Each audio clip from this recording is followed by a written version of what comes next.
مجھے صلاح الدین یاد آیا اور میں بہت رویا۔ وہ بھی کسی ماں کا جنا ہی ہوا تھا۔ اس کے زمانے میں کرک، ایک ہمارے پاکستان میں کرک ہے، ایک اردن میں کرک ہے، اونچی پہاڑی پر وہ شہر ہے اور بڑا دشوار قلعہ ہے۔ اس پر ایک حکمران تھا عیسائی، اس کا نام تھا ریجنالڈ۔ تو کرک کے قریب سے قافلے گزرتے تھے حج کے، تو اس نے ایک دفعہ حاجیوں کے قافلے پہ حملہ کیا اور کہنے لگا بلاؤ اپنے محمد کو تمہاری مدد کرے، اور سارے حاجیوں کو تعطیل کر دیا۔ اور دوسری دفعہ اس نے بحری بیڑا تیار کی اور مدینے پر حملہ کرنے کے لیے وہ بندرگاہ تک پہنچا یمبو کی، لیکن موسمی حالات سازگار نہ تھے تو واپس ہو گیا۔ تو حطین کی لڑائی ہوئی ہے فلسطین میں، جس میں سارا یورپ اپنی طاقت کے ساتھ میدان میں اترا تھا، اور ادھر تنہا صلاح الدین ایوبی رحمت اللہ علیہ اکیلا اس لشکر سے ٹکرایا تھا، اور انہیں اس میں ساری رومن امپائر کو شکست ہوئی تھی۔ تو بڑے بڑے بادشاہ اس میں گرفتار ہوئے، تو اس میں ریجنالڈ بھی گرفتار ہو کے آیا۔ تو کوئی 12 بادشاہ تھے ریاستوں کے جو سامنے اس کے پیش کیے گئے، تو پیاس کی شدت سے سب کا برا حال تھا۔ تو صلاح الدین نے سب کو پانی پیش کیا، ریجنالڈ کو نہیں پیش کیا۔ تو یروشلم کا جو بادشاہ تھا ہمفرے، اس نے اپنا پانی بچا کے اس کو دیا۔ تو صلاح الدین نے کہا یہ پانی تو دے رہا ہے، میں نہیں دے رہا ہوں۔ اسلام میں یہ ہے جب کسی کو پانی پلا دو تو اس پہ تم ہاتھ نہیں اٹھا سکتے، یہ امن کی نشانی ہے۔ تو صلاح الدین نے فوراً اسے کہا یہ پانی تو نے دیا، میں نے نہیں دیا۔ تو پھر انہوں نے ریجنالڈ کو اسلام کی دعوت دی کہ تو مسلمان ہو جا، میں تجھے دعوت دیتا ہوں۔ اس نے انکار کر دیا، کہا میں نہیں ہوتا۔ تو انہوں نے کہا میں نے تیرے قتل کی 2 دفعہ قسم کھائی تھی۔ ایک جب تو مدینے پہ حملہ آور ہوا تھا تو میں نے قسم کھائی تھی میں تجھے اپنے ہاتھوں سے قتل کروں گا، اور دوسری دفعہ جب تم نے حاجیوں پہ حملہ کر کے کہا تھا بلاؤ محمد کو، تو میں نے قسم کھائی تھی کہ مجھے اللہ نے موقع دیا تو میں اپنے ہاتھ سے تیری گردن اڑاؤں گا۔ آج محمد کا ادنا غلام تیری اس بات پر یہ فریضہ ادا کرنے کے لیے آ رہا ہے، اور اپنی تلوار سے اس کی گردن اڑائی، وہ پیچھے لٹک گئی، پوری نہیں اڑی، پیچھے لٹک گئی، خوفناک منظر بن گیا۔ تو سارے بادشاہوں پہ کپ کپی طاری ہو گئی۔ تو صلاح الدین فرمانے لگے ہمارے مذہب میں یہ نہیں ہے، بادشاہوں کے ساتھ ہم بادشاہوں جیسا ہی سلوک کرتے ہیں، پر یہ حدود سے آگے چلا گیا تھا۔ اب مجھے یہ قصہ بھولا ہوا تھا، مجھے انہی حادثوں میں، انہی ہنگاموں میں وہ یاد آیا، تو بات تنہائیوں میں بیٹھ کے بے بسی کے آنسو بہ جاتے ہیں، اور اس کے سوا کوئی چارہ نہیں ہے۔ ہماری ساری نسل موسیقی میں ڈوب چکی ہے، جو بدن سرتال پہ تھرکتے ہوں، جو بدن موسیقی کے اوپر ہلتے ہوں، رقص میں آتے ہوں، ان پہ کانٹے ہی اگیں گے، ان پہ صلاح الدین کا پھول نہیں اگ سکتا، ان میں محمد بن قاسم کے پھول نہیں اگ سکتے۔ بانجھ ہو گئی ہے ہماری نسل، اور یہ یورپ کا سحر ہے جو چل گیا ہے، ہماری بے بسی ہے، ہماری بے بسی ہے۔ میں تو بس منت ہی کروں گا اپنے آپ کو پہچانو، اپنی ہستی حیثیت کو پہچانو، اپنی نسبت بدلو۔ تمہاری نسبت یورپ کے ساتھ ہو کے اگر موت آئی بے قیمت ہو جائیں گے، اگر مدینے والے کی نسبت مل گئی تو حضرت فاطمہ کے دائیں بائیں تمہیں بھی کھڑا کر دیا جائے گا، حضرت خدیجہ کے دائیں بائیں تمہیں بھی کھڑا کر دیا جائے گا۔ یہ چند دن ہیں، صبر کر لو، گھٹ گھٹ کے مر جانا ہی بیٹیوں کی روایت ہے۔ مشرق کی بیٹی، اس نے گھٹ گھٹ کے مرنا ہی سیکھا ہے۔ ہاں، یہ آزادی، یہ آوارگی، یہ مغرب کی عورت کا خاصہ ہے، اور 18ویں صدی تک مغرب میں بھی کوئی عورت ایسے ننگی کہ جتنا بھی لے کر آئیں اس کی ایک لمٹ ہے، اور اللہ تو لمٹ سے بالا تر ہے، اس کے تو کوئی لمٹ کوئی نہیں۔ یہ واحد سفر ہے اللہ کی تلاش کا، جس کی کشش ختم نہیں ہوتی، کیونکہ جتنا اللہ کی طرف بڑھتا ہے اتنا اپنے آپ کو ادھورا محسوس کرتا ہے۔ جیسے کوئی آدمی صحرا میں سفر کر رہا ہو تو کوئی ریفرنس نہ ہو، تو وہ جتنا بھی سفر کرتا ہے وہ کہتا پتہ نہیں میں کدھر ہوں، میں کہاں پہنچا ہوں، کچھ پتہ کوئی نہیں۔ ایک چھوٹے سے صحرا میں بغیر ریفرنس کے وہ بالکل ایسے ہو جاتا ہے۔ تو اللہ کی ذات کو کس طرح کوئی بیان کرے اور کیسے کوئی بیان کرے؟ جب وہ اس کی طرف بڑھتا ہے تو کروڑوں سال کی زندگی کے بعد بھی کہتا میں تو ابھی ایک قدم بھی نہیں چلا۔ اب یہ اللہ 11 قسمیں اٹھائے تو آپ کا کیا خیال ہے؟ 11 قسمیں، 10 اور 1 11 قسمیں اس پہ اٹھائے کہ کامیاب کون ہے، ناکام کون ہے، تو اس مضمون میں کتنی طاقت پیدا ہو جائے گی۔ والشمس وضحاها 2، والقمر اذا تلاها 3، والنہار اذا جلاها 4، واللیل اذا یغشاها 5، والسماء وما بناها 6 اور 7، والارض وما طحاها 7 اور 8، ونفس وما سواها یہ 9 اور 10 اور 11، فألہمها فجورها وتقواها قد افلح من زکاها وقد خاب من دساها۔ میرے بندے مجھے سورج والشمس، سورج کی قسم اور سورج کی روشنی کی قسم 2، مجھے چاند کی قسم والقمر اذا تلاها، مجھے دن کی قسم اذا جلاها، مجھے رات کی قسم اذا یغشاها، مجھے آسمان کی قسم اور آسمان کے رب کی قسم، یہاں اپنے آپ کو لے کر آئے، مجھے زمین کی قسم اور زمین کے رب کی قسم، مجھے تیری جان کی قسم، تیری جان کے بنانے والے رب کی قسم۔ یہ 11 قسموں کے بعد کہتا ہے اپنے آپ کو ٹھیک کر لے تو کامیاب ہے، اور اپنے آپ کو تو نے غفلت میں ڈال دیا تو ناکام ہے۔ تیری کامیابی بھی تیرے اندر ہے اور تیری ناکامی بھی تیرے اندر ہے، باہر سے اس کا تعلق ہی کوئی نہیں ہے۔ ہماری وہاں کی سرائکی کا شعر ہے، دل دریا سمندروں ڈوبے کون دلاندیاں جانے ہو، وچے بیڑے وچے جھیڑے وچے ونج مہانے ہو، کہ ساری کامیابیاں ناکامیاں تمہارے اندر ہیں، باہر کچھ بھی نہیں ہے۔ 11 قسمیں اللہ اٹھائے۔ اس کا سکیچ مجھے یوں نظر آتا ہے کہ اللہ کہتا میرا بندہ والشمس وضحاها، مجھے سورج اور اس کی روشنی کی قسم، کامیابی تیرے اندر ہے، ناکامی تیرے اندر ہے، مانتے ہو؟ کہتا دل نہیں مانتا۔ ادھر تو بڑی بڑی گاڑیوں والے ہیں اور آئے تھے وہ فیکٹریوں میں کام کرنے، اور وہ بڑے بڑے نواب بنے بیٹھے ہیں، دل نہیں مانتا۔ پھر اللہ کہتا ہے والقمر اذا تلاها، مجھے چاند کی قسم جب وہ پیچھے آتا ہے۔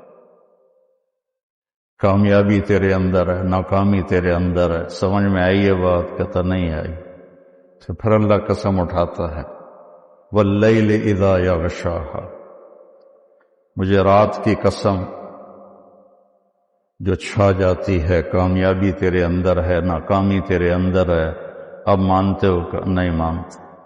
پھر اللہ کہتا ہے والنہار اذا جلاها، مجھے دن کی قسم اور اس کی روشنی کی قسم، کامیابی تیرے اندر ہے، ناکامی تیرے اندر ہے، مانتے ہو؟ کہتا دل نہیں مانتا۔ پھر اللہ کہتا ہے والسماء وما بناها، اب اپنے آپ کو لے کر آئے، مجھے آسمان اور آسمان کے رب کی قسم، مانتے ہو؟ کہتا دل نہیں مانتا۔ پھر اللہ کہتا والارض وما طحاها، مجھے زمین کی قسم اور زمین کے بچھانے والے رب کی قسم، ان زمین آسمان نے دیکھا ہے ناکام لوگوں کو، کامیاب لوگوں کو، مانتے ہو؟ تو نہیں مانتے۔ تو پھر ایک جذباتی قسم ہے، ہمارے محاورے میں بھی ہے، تیری جان کی قسم یار تیری جان کی قسم۔ تو آخر میں اللہ کہتا ہے یار میرے بندے وَنَفْسًا وَمَا سَوَّاهَا، مجھے تیری جان کی قسم اور تیری جان کے بنانے والے رب کی قسم، اب تو میری سن لے، میری مان لے۔ قد افلح من زکاہا وقد خاب من دساہا، اسے پاک کر لے تو کامیاب ہے، اسے ناپاک کر لیا تو ناکام ہے۔ سب سے بڑی ناپاکی وہ کفر کی ناپاکی ہے، ان الشرک لظلم عظیم والکافرون هم الظالمون، اللہ کا انکار کرنے والے وہ سب سے بڑے ظالم ہیں، اور سب سے بڑی یہ ناپاکی ہے جس میں انسان ایسا ہی ہے جیسے گندگی کے گٹر میں کوئی گرا ہوا ہو تو اس کا پورا وجود بدبودار ہو جاتا ہے۔ اور قد افلح من زکاہا، اور جو اس کو پاک کرتا ہے، اور دوسری جگہ اللہ تعالی نے فرمایا قد افلح من تزکا وذکر اسم ربہ فصلی، ایمان کے بعد جو چیز انسان کو پاک کرتی ہے وہ نماز ہے۔ ایمان کے بعد جو چیز انسان کو پاکیزہ بناتی ہے وہ نماز ہے۔ اللہ تعالیٰ نے کچھ 700 دفعہ قرآن میں مختلف انداز میں نماز کا ذکر کیا ہے۔ اقیموا الصلاۃ وآتوا الزکاۃ 10 دفعہ تو یہ آیا ہے، 68 دفعہ لفظ صلاۃ قرآن میں آیا ہے، اور 700 دفعہ قرآن میں نماز کا ویسے ذکر آیا ہے، والقانتین والقانتات، اس سے نماز مراد ہے۔ تو ایمان کے بعد سب سے بڑی جو چیز ہے وہ سجدہ ہے جو انسان کو پاکیزہ بناتا ہے۔ تو یہ کامیابی آپ موت کے وقت ساتھ لے کر جائیں گے۔ اور جو آپ باہر لوگوں کو دیکھ رہے ہیں کہ بل گیٹ نے اتنا بنا دیا اور قطر کے شہزادوں نے اتنا ہے ان کے پاس، ایک دفعہ قطر کے یہ جو ابھی ہے تمیم، اس کا والد حمد، جب وہ تھا امیر تو اس نے ہماری ضیافت کی، تو اس کے محل میں ہم گئے تو ایسے لائن میں دنیا کی جو سب سے قیمتی گاڑیاں تھیں وہ اس طرح کھڑی تھیں جیسے پاکستان میں موٹر سائیکل نہیں کھڑے ہوتے مسجد کے پاس، ایسے کھڑی تھی۔ پورے پاکستان کا بجٹ شاید تھا جو وہاں گاڑیاں کھڑے تھے۔ لیکن موت کے وقت وہ ایک چھوٹی سی چارپائی پہ اٹھا کے اس کو زمین میں دبا دیا جائے۔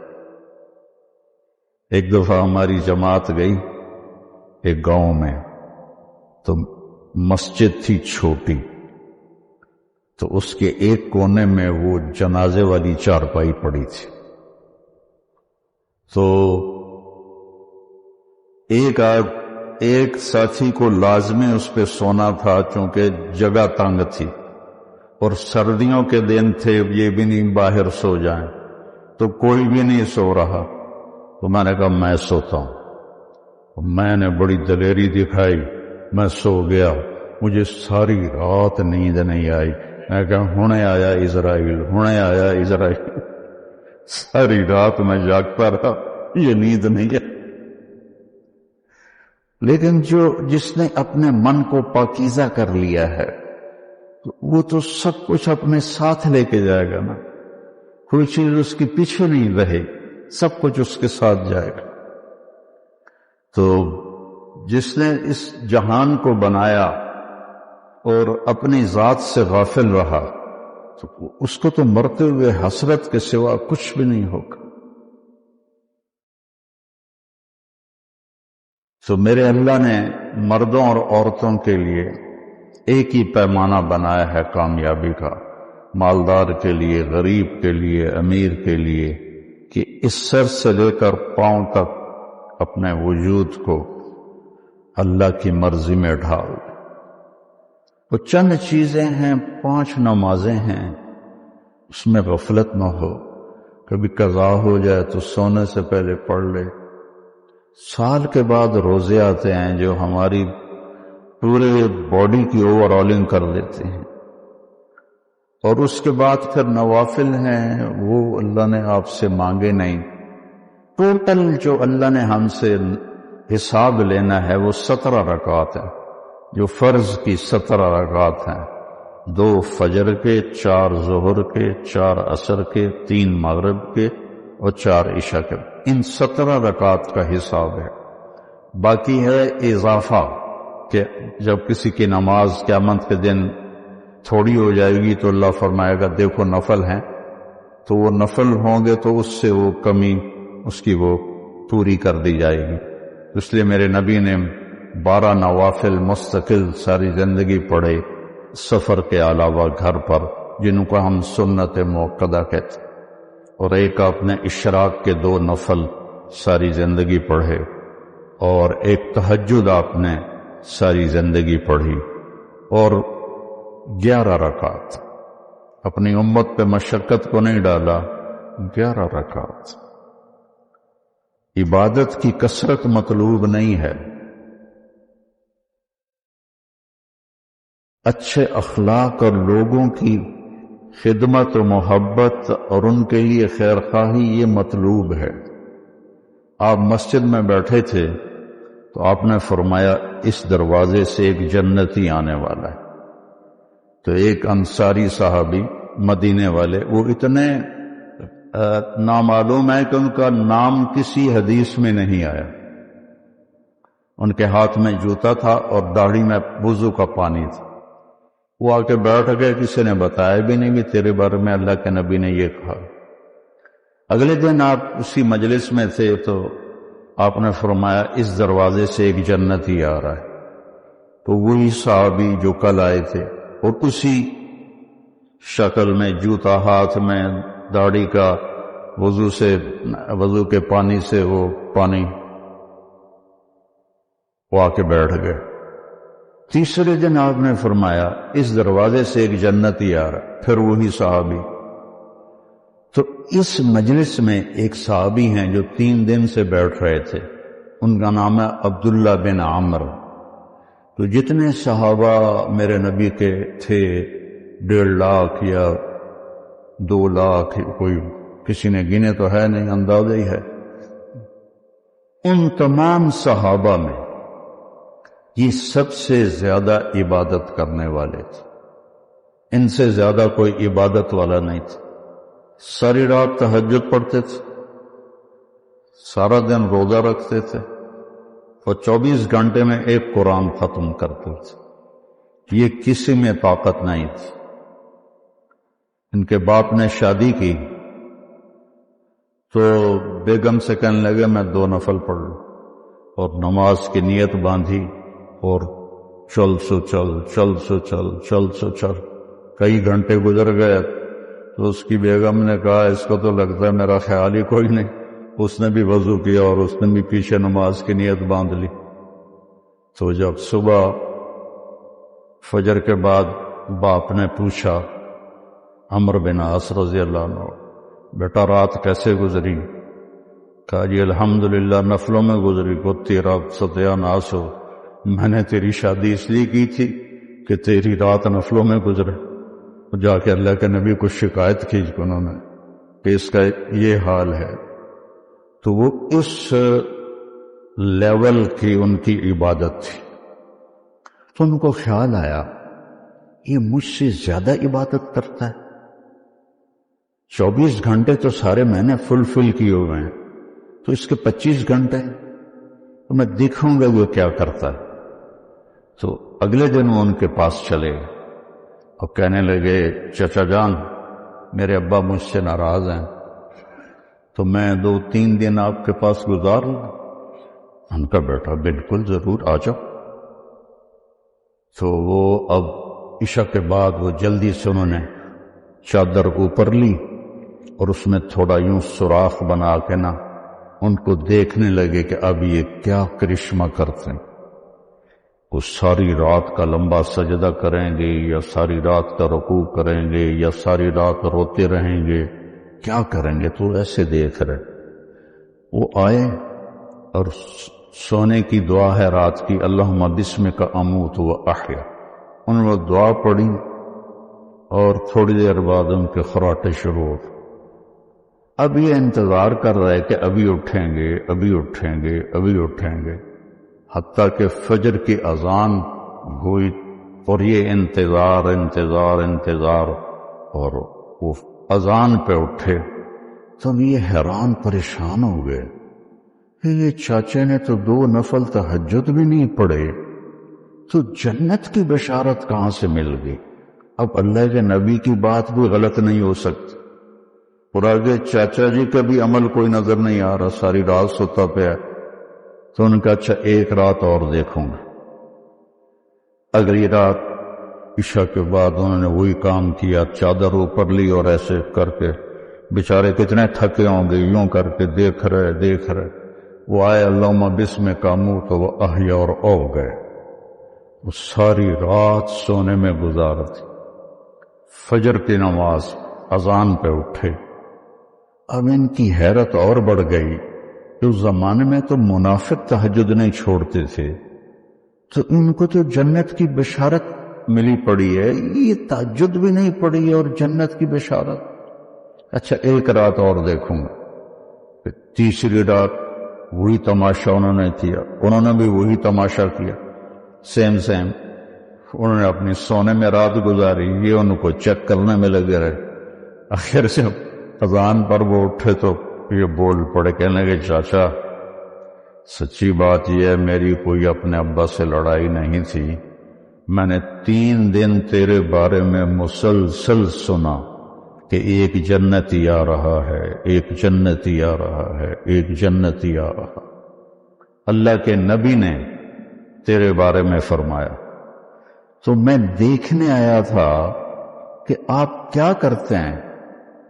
تو آپ تو ساری رات سوتے رہتے ہیں، تو یہ کیا چکر ہے؟ اللہ کے نبی کی بات بھی غلط نہیں ہو سکتی. وہ تیرے پاس پلے بھی کچھ نہیں ہے جس کو وہ سمجھ رہے تھے کہ کچھ بندگی عبادت. کہنے لگے بھتیجے یہی ہے جو تو نے دیکھا ہے اور میرے پاس کچھ بھی نہیں. تو وہ نہ بوجھل قدموں سے واپس، چونکہ وہ 2 چیزوں کو آپس میں جوڑ بٹھانا ان کو نظر نہیں آ رہا کہ ادھر جنت کی بشارت ہے، ادھر ساری رات کا سونا ہے.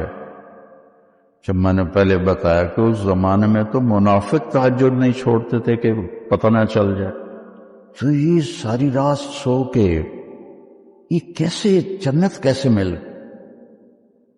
جب وہ دروازے تک پہنچے نا تو کہنے لگے بھتیجے ادھر آؤ تو میں اندر کی بات بتاؤں. تو انہوں نے کہا یہ بتائیں. تو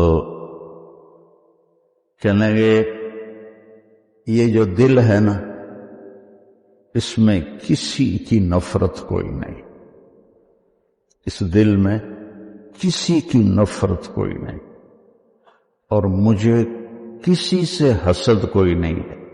اللہ جب کسی کو کوئی نعمت دیتا ہے تو مجھے کبھی حسد نہیں ہوا، اور اس زبان سے یعنی کبھی کسی کو تکلیف نہیں پہنچا. تو وہ ایسے کھڑے تھے نا، تو ان کا جو حدیث میں تو یہ ایکشن نہیں ہے، لیکن تھوڑا عربی سے مناسبت کی وجہ سے جو ان کا جو باڈی ریئیکشن ہوا وہ میں آپ کو دکھانا چاہتا ہوں. تو وہ کہنے لگے ہوا ہوا اچھلے اگو یہ پھٹا تھوڑا نہیں تو میں ڈہ نہ پاؤں. کہنے لگے ہوا ہوا، کہنے یہی ہے، اور آگے کہنے لگے یہ ہمارے بس میں نہیں ہے. تو اللہ کے بندوں سے دل صاف رکھنا. اپنے گھروں میں اگر آپ کئی میاں بیوی آئے ہوئے ہیں، اپنے گھروں میں خوشی دیکھنا چاہتے ہو تو وہ پیسے سے نہیں آئے گی، وہ آپ کے اچھے اخلاق سے آئے گی، آپ کے اچھے رویے سے آئے گی، برداشت کرنے سے آئے گی۔ ایک دوسرے کی برداشت کرنے سے آپس میں محبتیں قائم ہوتی ہیں، چیزوں سے نہیں۔ دو واقعات میرے ساتھ اوپر نیچے پیش آئے۔ ایک دوست کے ہاں میرا بیان تھا مسورات میں، تو بیان کے بعد انہوں نے مجھے کہا کہ ایک میرے دوست کی بیگم ہے، آپ سے ملنا چاہتی ہیں، انگلینڈ میں رہتے ہیں، اور وہ جو خود تھے میرے دوست وہ بھی بلینئر تھے، تو مجھ سے کہنے لگے کہ میرے جیسے 200 اس کی جیب میں آ جائیں گے، اتنا مالدار ہے، میرے جیسے 200 اس کی جیب میں آ جائیں گے۔ میں نے کہا بلا لو، تو وہ آئیں اور تھوڑی سی بات کے بعد انہوں نے رونا شروع کر دی۔ کہنے لگے لوگ سمجھتے ہیں میں بڑی خوش قسمت ہوں، بہت بڑے مالدار کی بیگم ہوں، لیکن میں اس دولت کو کیا کروں، میرے خاوند کا رویہ ہی ٹھیک نہیں ہے۔ لوگ میری گاڑی دیکھتے ہیں، میرے کپڑے دیکھتے ہیں، لیکن میرا دل تو اللہ ہی دیکھتا ہے اور تو کوئی نہیں دیکھتا۔ میرے خاوند کا جو سرد رویہ ہے اس نے میری زندگی حرام کر دی۔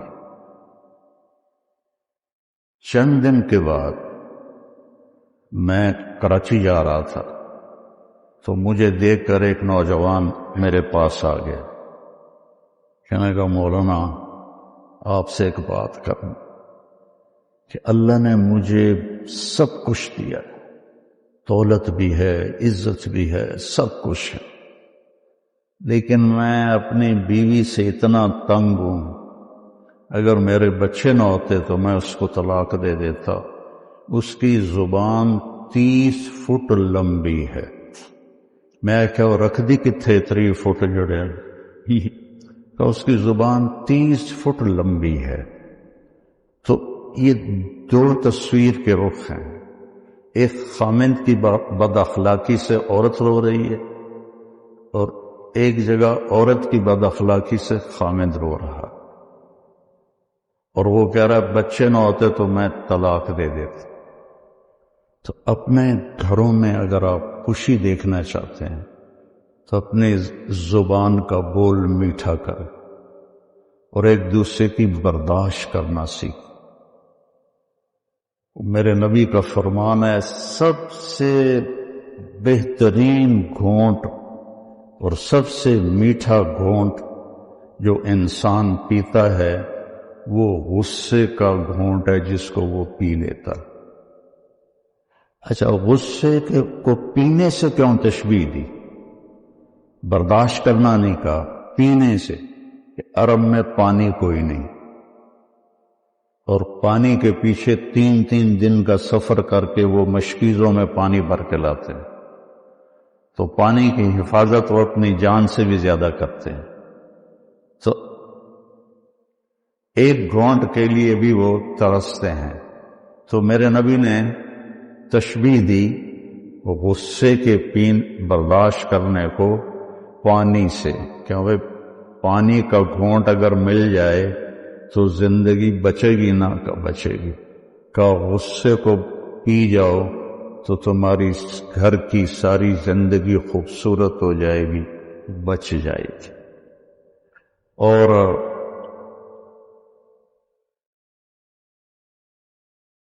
ایک صحابی آئے، یا رسول اللہ من اسلام، اسلام کیا ہے؟